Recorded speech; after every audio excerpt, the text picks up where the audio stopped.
far can we get if we sail a little bit high? Lanvin and Paul Smith capped a masculine and utilitarian menswear season in Paris as Kenzo paid tribute to Irish singer-songwriter Dolores O'Riordan of the Cranberries last week. Meanwhile, design veteran Hedi Slimane was named the new creative chief at Celine. Here are some highlights from Sunday's final fall-winter men's shows and the run-up to Paris Fashion Week for couture collections. Advertising Enred invented by Teeds Lanvins utilitarian chic, a constellation of bright lights that were fixed on stands around the runway gave Lanvin's display a dreamlike air. The clothes at the Sunday morning show were more fixed on reality, with sneakers, hoods, hats, toggles and straps appearing on urban-looking and masculine winter looks. The notable creative feature here was the crossover styles. Sometimes asymmetrical, it worked well alongside designer Lucas Ossendrever's signature use of layering.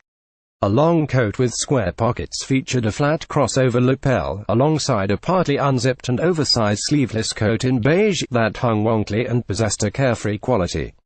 At times, styles that fused a Japanese and workman's aesthetic demonstrated Ossendrever's penchant for mixing vestimentary references. Lanvin owner and enigmatic Taiwanese media magnate Shaw Lanwang, who's reportedly been behind the recent tumultuous creative changes at the house, clapped vigorously. Patrick Gibson talks Tolkien. French notables including Lulu Gainsbourg, the musician son of the late Serge Gainsbourg, and DJ Martin Solveig attended Lanvin's brightly lit show in the Palais de Tokyo.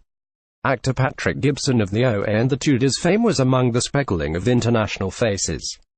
Gibson posed for the cameras in sunglasses and a low-key, coffee-colored Lanvin coat that matched the coffee being served around him. The 22-year-old Irish actor has wrapped filming for the upcoming biopic Tolkien. It tells the true story of author J.R.R. Tolkien, who read The Lord of the Rings after returning from the horrors of World War I. I think there's going to be a lot of interest. Main actor Nick Hoult did an amazing job portraying Tolkien, Gibson said. It shows the really human side. It doesn't feel like a biopic. It feels like a story about a regular person out of the framework of history. And that makes it real, showing his flaws too, he said.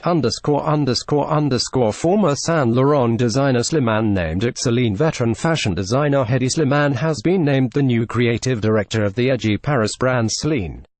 Slimane, who gained critical and commercial success as Saint Laurent's designer during 2012 to 2016, will replace outgoing British designer Phoebe Philo, whose departure was announced in November. In a statement Sunday, Celine parent company LVMH praised Slimane's talent and his remarkable ability to anticipate and express in a unique way the evolutions and desires of his age. French-born, Italian-Tunisian, Slimane previously worked for LVMH as designer of Dior Homme during 2000 to 2007. He was credited with contributing to the influential skinny menswear aesthetic, calling Slimane one of the most talented designers of our time. LVMH head Bernard Arnault said he was particularly happy that Hedi is back within the LVMH group. Kenzo channels a colorful equality. Kenzo, one of the biggest houses to go full-on with the merger of men's and women's designs, went retro with a 40-piece Technicolor collection it presented Sunday. The 1960s preppy received a shot of color in crisp, high-waisted check pants worn with a woolly V-neck tank top and contrasting turtleneck.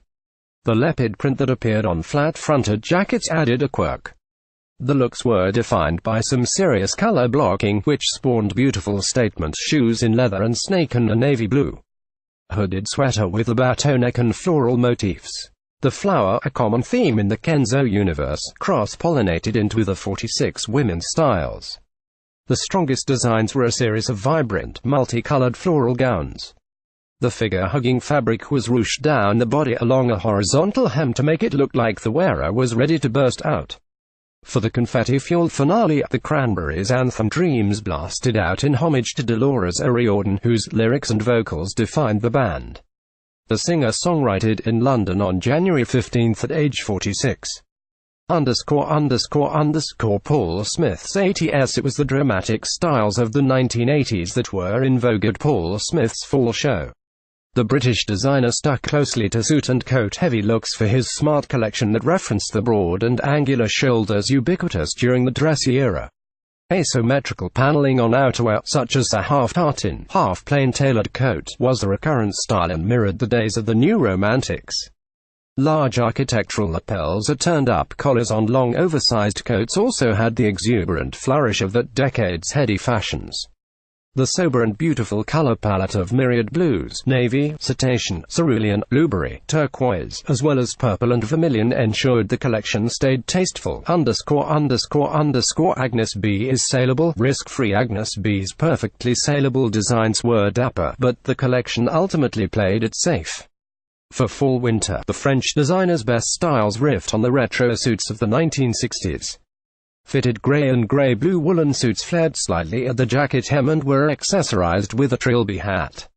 They would have looked out of place on the James Bond of the Sean Connery era. Jazzy shirts and ties in contrasting patterns added the contemporary lift that was also seen in a vivid royal blue hat and chic three-button jacket. At times, the commercial garments looked out of place on a platform of high fashion.